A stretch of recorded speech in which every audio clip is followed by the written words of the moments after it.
Hello and welcome back to the channel. This is the King Dungeon Master. It's my actual name, King, and it was the name that was available on YouTube, so why not grab it? If you can have King Dungeon Master, grab King Dungeon Master. And that's me. What do you say we go ahead and we dive right into, really, it'll be a little bit of a 1-2 punch today. It'll be how to get started at all, and once you have gotten started, the age-old question of prep. How much is too much? How little is too little? I have some things I can tell you about that. So, where it comes to getting started, I mentioned in a previous video that my entry into Dungeons and Dragons in particular was the starter kit. Go ahead, at your local bookstore, if those still exist, Amazon, whatever, starter kit.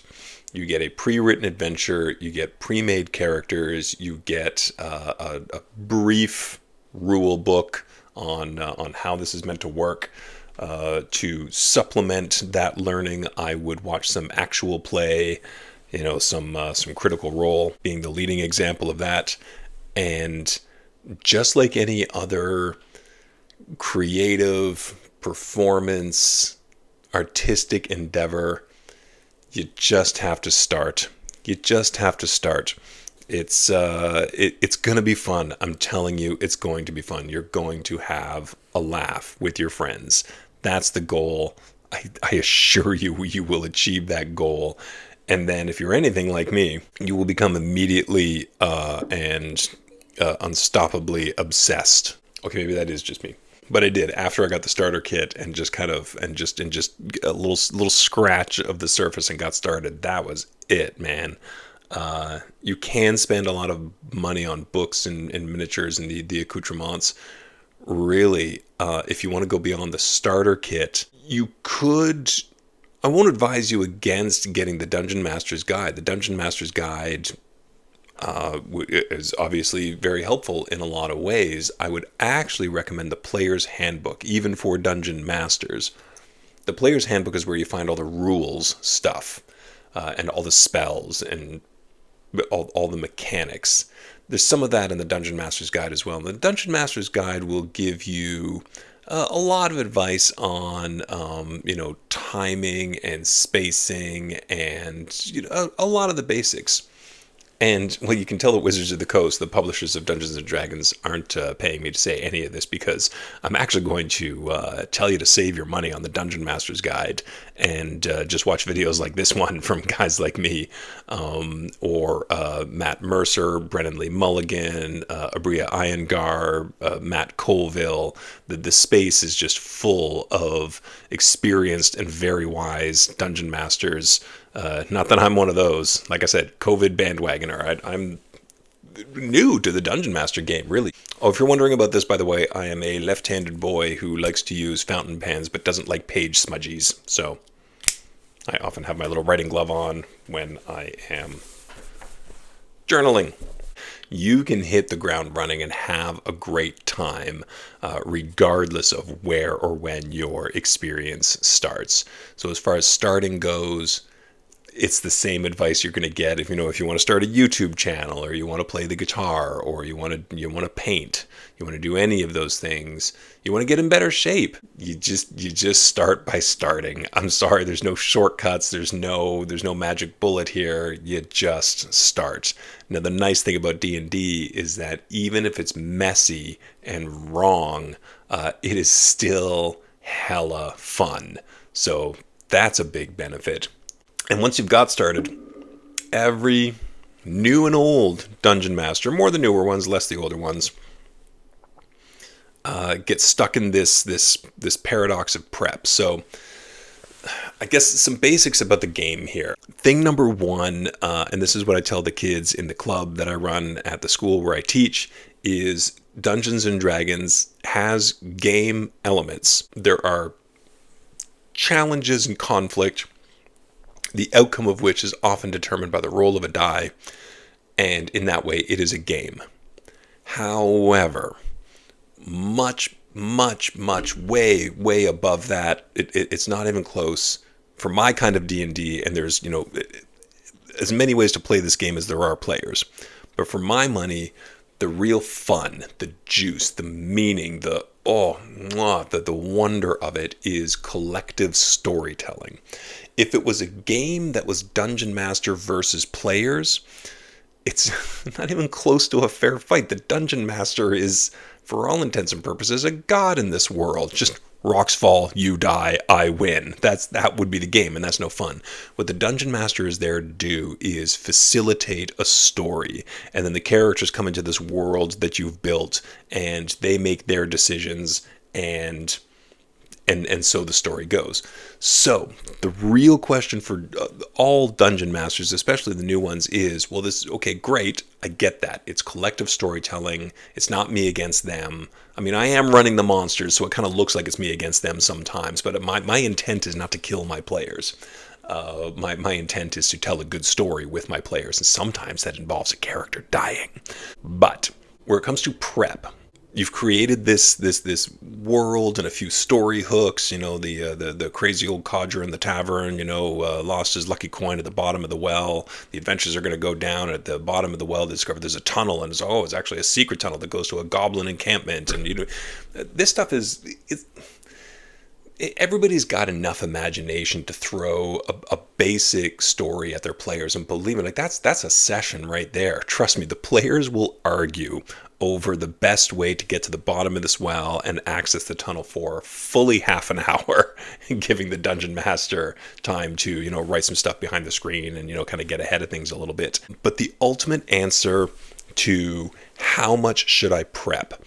Too much prep. You've got just 100 NPCs and location names and deep lore and history, and I'm telling you, you can get tripped up with that stuff. When there is too much to remember, you yourself have created more than you can process and remember, so it gets stilted at the table, and you find that you want to do what's called railroading your players.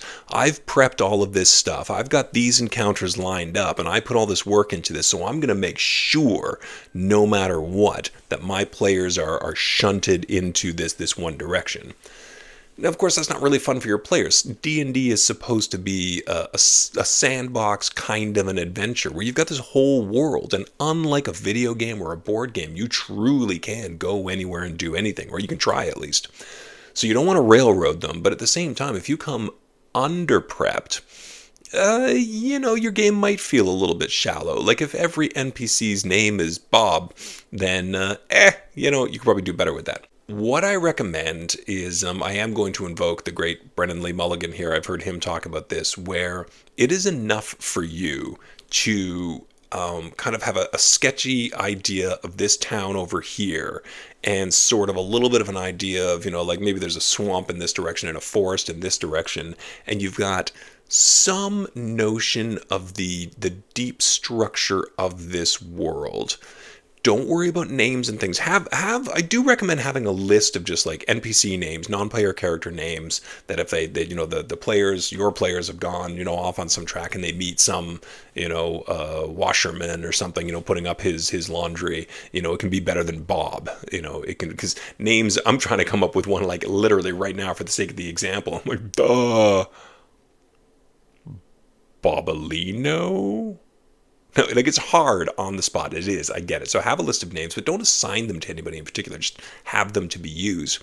And then what you want to do is, if you want to do it like I do it, and I've had some success doing it. I run 2 really good campaigns. I feel like I'm in a position to offer some real advice here. If you want to do it like I do it, write and write and write. Just fill notebooks with not specifics, nothing that you ever really intend to drop at the table, although some of that will make it to the table. But just write and write and write about the vibe of your world and like who's in charge, just broad scale political system kind of stuff. Because if you have an NPC, maybe his name is Cloud, and Claude. If you have an NPC and his name is Claude, and you give him a bunch of characteristics, and he's just unattached to anything, it's going to be really hard to remember Claude and all of his characteristics. You're going to be thumbing through notes and just like, oh, no, wait, I had something for this, wait, and it's going to kind of slow down the flow of the game.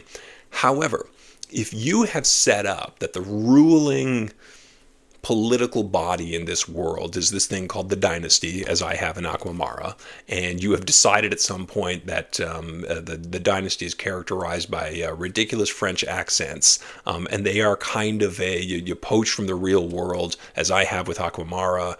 Their society is like not full MAGA, not full, make America great again, but they do lean towards kind of populist, hyper-capitalist, somewhat corrupt, but, maybe they're kind of at the end stage of their empire a little bit, and they've got these silly French accents, and that's plenty. Now Cloud can kind of evolve out of that. Okay, so I've got this guy, Claude, and he's got these ridiculous French accents, and what is he? He's a merchant. He's a blacksmith. He's a whatever. And so if you've got the basics, if you've got this foundation, then in the moment it's much easier to both improvise and remember.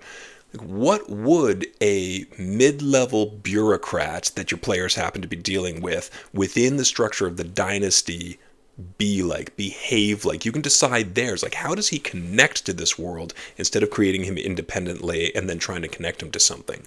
So I say, go broad, go deep, and don't worry about the skin, the names and things. Have a bunch of random, stuff, written down, and believe me, it'll look like you had it all planned all along to your players. That's the rabbit out of the hat. It looks like magic, like you have just preternatural improvisation skills, and it's incredible. So just get started, go broad and deep with your planning. Don't worry about the specifics, just have some random names and things that you can throw on, and I assure you, you will have a good time playing Dungeons and Dragons. That's it for now. See you at the table. Later.